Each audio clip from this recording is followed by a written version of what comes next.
Dhe nëse kam sot një heqje kapele dhe një respekt absolut por ndonjë intelektual shqiptar, dhe them ndonjë me qartësi të plot, është sepse jo se ka pak intelektual shqiptar, njerëz që dinë të mendojnë mirë, bukur dhe të analizojnë, janë shumë pak ata të cilët dinë të veprojnë mirë.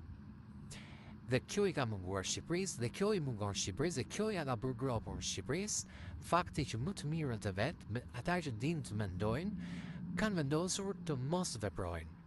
Edi Rami nuk e ruan se po plaket e mësuam.